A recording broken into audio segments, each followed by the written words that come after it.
Olá, para qual função cada sistema estrutural é mais eficiente? Eu já fiz um vídeo antigo chamado 6 sistemas estruturais, onde eu falo basicamente os 6 tipos de estruturas que a gente pode ter, mas a questão é que cada tipo de estrutura vai ser eficiente para alguma coisa. Eu até fiz um post de uma pergunta de um aluno em um dos cursos que perguntou: me dá uma noção, o que é mais barato? Concreto armado ou é protendido ou é metálico? E a questão é simples. Essa pergunta não faz sentido, tá? Não existe. Se alguém chegar para você e falar, esse sistema é mais barato, ponto final, essa pessoa está querendo vender algo que é o sistema mais barato, ok? Não existe um sistema mais barato. Existe um sistema mais barato em uma função específica. Entendido? Então não tem esse sistema mais barato que esse outro. Por quê? Se um sistema realmente fosse mais caro que o outro em qualquer aplicação, ninguém aplicaria ele. Ok? Essa é a questão. Não existe nenhuma empresa no mundo que pensa concreto armado é só para mais barato, mesmo assim eu vou usar metálica. Não. Tá? A empresa que calcula e verifica. Se a gente vai lucrar 50 mil reais, se a gente pegar essa obra e trocar, sabe, concreto armado por alvenaria estrutural, ela vai executar a alvenaria estrutural. E da mesma maneira, a empresa que está executando concreto armado provavelmente fez uma análise base e verificou que não ia ter esse lucro maior aqui. Entendido? Então, a questão é qual tipo de sistema tem uma vantagem em relação ao outro, ok? Vamos simplificar aqui. Tecnicamente, concreto armado e concreto protegido são os dois sistemas, né, de concreto reforçado, mas eles têm nichos diferentes, ok? A gente tem a alvenaria estrutural, que equivale a qualquer tipo de alvenaria estrutural. A gente tem as estruturas metálica ou de madeira, porque uma barra de madeira e uma barra de aço vão ter funções similares, pesada e leve. Basicamente, esses seriam os sistemas. Começando por concreto armado. Qual que é a questão básica do concreto armado? O concreto é um material incrivelmente forte na compressão pela resistência que ele tem. Okay? Pelo custo dele. Okay? Ele só perde, digamos, com um tijolo realmente na carga aplicada em relação ao peso. Okay? Ou para a terra, né? Por exemplo, questão mais volumétrica. A questão é que eu consigo uma boa resistência por um custo baixo em concreto. Okay? E a questão básica aqui é o seguinte: mal bem ele vai ser usado em praticamente junção com outros sistemas. Como assim? Bom, você vai falar, eu estou fazendo uma obra de alvenaria estrutural. Do que é a laje? Concreto armado. Ok? Eu estou fazendo um prédio metálico. Do que é a laje? Concreto armado. Não é concreto armado. A gente está usando steel deck. Steel deck é o quê? É uma telha com concreto armado. Pois é.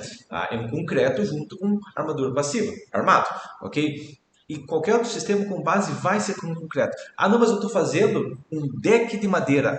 Digamos, as pessoas vão pisar na madeira. Como que é a fundação? Concreto armado. Ok? Então, o concreto ele tem a vantagem de ser econômico pelo volume e pela inércia que ele vai dar como base. Okay? E no Brasil, ele é muito utilizado. Basicamente, é um sistema que funciona muito bem para o Brasil também. Então, a primeira função é que o concreto armado funciona bem para o Brasil, porque ele é ruim com terremoto, aqui não tem terremoto, ele é ruim, não tem como concretar se está a temperatura abaixo de zero. Aqui no Brasil, em praticamente lugar nenhum tem temperatura abaixo de zero, e bem no sul, onde tem, digamos, temperatura abaixo de zero, é questão de poucos dias do ano. Então, isso não chega a ser uma limitação para o Brasil, ok? Agora, e claro, tem a questão que ele não precisa tanta mão de obra qualificada, que também está sobrando mão de obra sem qualificação no Brasil, ok? Então, o concreto armado tem essa vantagem. Agora, a questão é, concreto armado contra concreto protegido. Compensa protender ou não compensa protender? Não é essa a pergunta. A pergunta correta é, quando compensa fazer uma proteção? O que é um concreto protegido, digamos, um pós-tensionado, digamos assim? O concreto protegido que potencial que digamos, é o que substitui o concreto armado, ok? Caso eu tenha uma obra de concreto armado, eu vou fazer proteção, pós-tensão, ok? O concreto protendido, ele vai ser, eu vou pegar um macaco hidráulico, vou levar na obra, vou usar um aço muito mais forte, só que tem deformação muito maior, e já vou deixar o aço pré-esticado. Então a primeira questão é, eu vou ter o custo de pegar um macaco hidráulico e levar para a obra. Ok? Eu tenho que analisar que isso aqui vai ser um custo meio que fixo. Porque se eu tenho uma laje de 50 metros quadrados ou de 500 metros quadrados, o custo de pegar um macaco hidráulico, levar na obra e sair ele vai ser bem similar. Então, obras de pequeno porte, a gente tem que é um equipamento a mais que vai complicar. Entendido? Geralmente, pequeno porte não vai compensar tanta proteção. Agora, a proteção é mágica? Você vai conversar com a maioria dos engenheiros e dizer sim, a proteção é uma mágica que faça com que você consiga vencer qualquer vão. E não, tá? A proteção é um método onde você reduz a altura de uma peça e consegue manter deformações similares com uma menor altura ou vãos maiores com a mesma altura. A regra básica que eu costumo falar é o quê? Que se uma peça teria 1 metro de altura, você consegue tirar 35 centímetros, você consegue tirar 1/3 da altura e ela vai ter a mesma eficiência com a proteção. Porém, a questão também é que a gente pode, quem sabe, afinar mais ela, alargando outros fatores e tudo mais. A questão é que é o seguinte, a proteção primeiro exige um equipamento de pós-tensão, tá? Um macaco hidráulico para esticar os cabos, ela precisa dos cabos medidos no local, ela precisa, além disso, um concreto de alta resistência, porque a gente vai estar comprimindo cargas bem elevadas de concreto para conseguir fazer ele chegar na alta resistência. Chega lá, tem concreto lá, vou bater concreto na obra e eu vou ter alta resistência. Não, não é essa questão da proteção. A proteção você vai conseguir, digamos, voos maiores e tudo mais, mas para ela funcionar adequadamente, você precisa necessariamente ter um concreto de alta resistência que suporte a compressão gerada na hora de aplicar a proteção. Ok? Então, a ideia básica de aplicar a proteção é o seguinte: vai exigir um controle de qualidade, vai exigir pagar por um controle de qualidade muito adequado. Reduz a taxa de aço total de consumo da obra? Sim, mas aumenta a qualidade necessária e a questão é quanto que reduz. A regra base é, quanto maiores os vãos, mais eu consigo reduzir, ok? Então a questão é, protegido vai ser quando? Quando eu tenho vãos consideráveis e eu tenho que afinar a minha laje até não poder mais, ok? Eu tenho um vão grande, eu tenho que fazer uma peça mais fina, mais baixa, ok? Nesse caso vai compensar. Agora, padrão por padrão, se não tem vãos de 7, 8, 10 metros, não tem limitação que a viga tem que ter 40 de altura, ou a laje tem que ter altura total, ou quem sabe, do topo da viga até a base da laje, do topo da laje até a base da viga, não posso ter mais de 30 centímetros. Se não tem essas limitações, beleza, a proteção não vai funcionar nesse caso. Ok? Agora, vamos para o próximo sistema estrutural. Tá? O sistema estrutural, esse aí é um dos que mais vem gente falando que é mágica, que se você usar esse sistema estrutural, magicamente você vai economizar dinheiro. E a regra básica aqui é não, você não vai. Qual sistema estrutural eu estou falando? Alvenaria estrutural. E aqui não é só alvenaria de blocos. Aqui tem gente falando que você economiza muito dinheiro fazendo parede de CF, que é aquela parede de isopor e preencher de concreto. Tem gente falando que você vai economizar muito dinheiro fazendo digamos, a chapa de EPS argamassa usados, né? E não, tá? Não vai só por trocar o sistema e economizar muito dinheiro. Alvenaria estrutural, parede em CF ou parede, digamos, de EPS monolítico, vai economizar quando a obra tem parede sobre parede em todos os andares, se possível, ok? Tá? Então tem parede sobre parede. Além disso, para a parede funcionar bem eu preciso de quinas, então vai funcionar bem quando eu tenho muitas quinas na estrutura, ok? Se eu tenho vãos grandes e tudo mais, eu tenho paredes retas e panos longos, não vai ser tão eficiente, ok? Então muitas quinas vai economizar e a questão é pavimentos equivalentes, né? Inclusive, quando você vai ver obras de alvenaria estrutural, é muito comum que se vai ter um pilotis, ele é pilotis de concreto armado, e em cima desse concreto armado que nasce a alvenaria estrutural. Por quê? Porque daí na região onde eu não vou poder ter um monte de quinas, não vou poder ter um monte de paredes, nem adianta fazer alvenaria estrutural, ok? Além disso, alvenaria estrutural, ICF ou EPS monolítico, os três vêm com peças de tamanho específico. Ok? A parede de alvenaria estrutural vem com os blocos de 29 ou de 39. O ICF vem do tamanho dele, depende de cada fábrica. A chapa de isopor vem com cada tamanho, depende de cada fábrica. Se você tentar fazer uma dimensão que não encaixa nesse tamanho, não vai ser mais barato. Ok? Então, eu peguei uma obra, tenho um projeto pronto aqui, agora decidi que vai ser alvenaria estrutural. Você não vai economizar nisso. Por quê? Porque você tem muito retrabalho, quebrar bloco, ou cortar pedaços de isopor e tudo mais para funcionar, ok? Além disso, esses três sistemas, eles têm que ter um controle de qualidade adequado. Então você não pode chamar um Zé para fazer e você não pode, se você for, sei lá, eu sou contador e eu vou montar minha própria casa. Você não vai ter economia comparado ao que o pedreiro estava fazendo e a questão é, não vai ser um método extremamente eficiente você pegar uma planta aleatória e tentar montar assim. ok? Tem que ser planejado as etapas executadas corretamente para esse sistema de economia, ok? Próxima situação, estrutura de madeira pesada, metálica pesada ou pré-moldado. Tem que ser pré-moldado pesado, mas meio que padrão. Ok, que seria o quê? Seria estrutura de pilares e vigas, usando peças de madeira de tamanho considerável, metálica de tamanho considerável ou pré-moldado. Isso aqui pode ser, por exemplo, um galpão pré-moldado. Isso aqui pode ser uma estrutura metálica, digamos, de um prédio metálico, ou pode ser qualquer outra estrutura onde você vê uma peça e ela tem um nome. Ok? Nesse caso aqui, a gente está falando que vai ser eficiente quando? Quando tem padronização. Por quê? Basicamente, se eu vou pensar num galpão metálico, um galpão pré-moldado, coisa do tipo, basicamente a questão que eu tenho aqui é um pilar cada 5 metros ou um pilar cada 6 metros, ok? A altura é de galpão tem 8 metros de altura e é 8 metros de altura, ok? Se é um prédio, eu tenho um prédio e eu tenho pilares cada 6 metros. Inclusive, questão de pré-moldado, chama de empresas que começam no galpão, depois um para mezanino. Galpão com mezanino, no caso. E o que acontece no mezanino? Os pilares são padronizados, ok? Vocês vão mudar, quem sabe fazer, começar a fazer supermercado onde tem, ou um galpão mais comercial, industrial, onde tem um andar embaixo de garagem, um andar embaixo de loja e tudo mais, e um andar aberto em cima. É pilar padronizado cada tantos metros.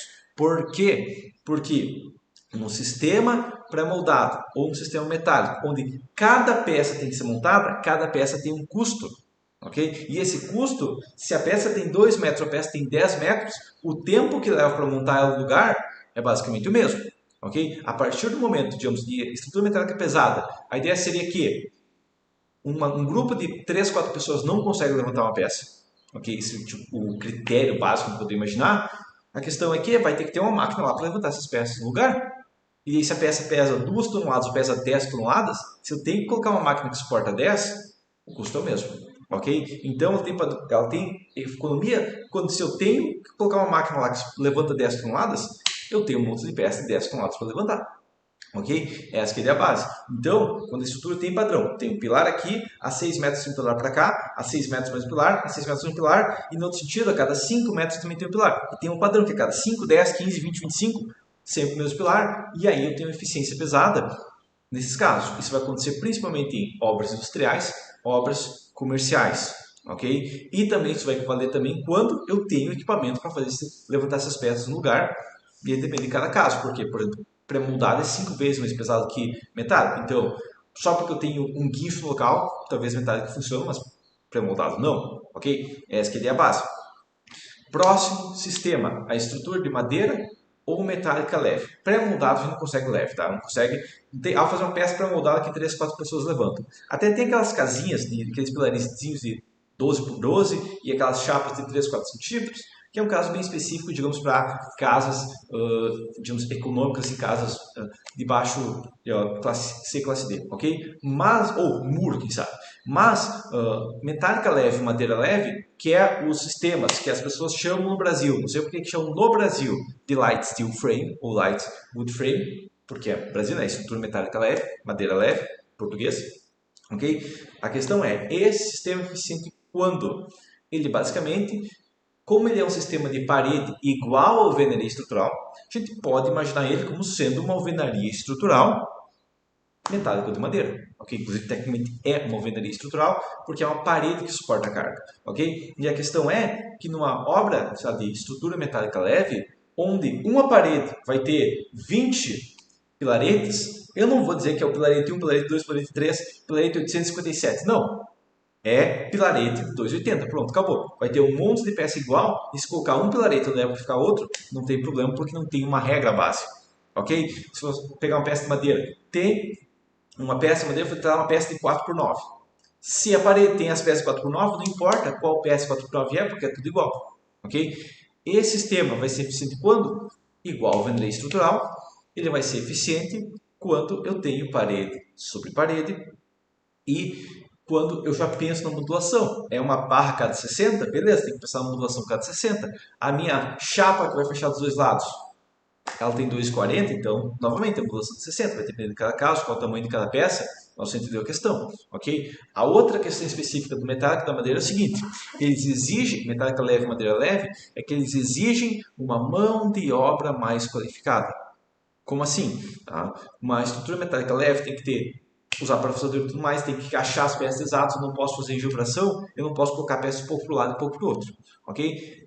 É muito comum você ter um projeto onde o pilar é para ficar numa região e ele ficar 5 centímetros para o lado, ok? Tá? Se tentar fazer isso, uma madeira leve, metálica leve, deslocar para um pouco para o lado, deslocar para o outro, as peças vão chegar e não vão encaixar.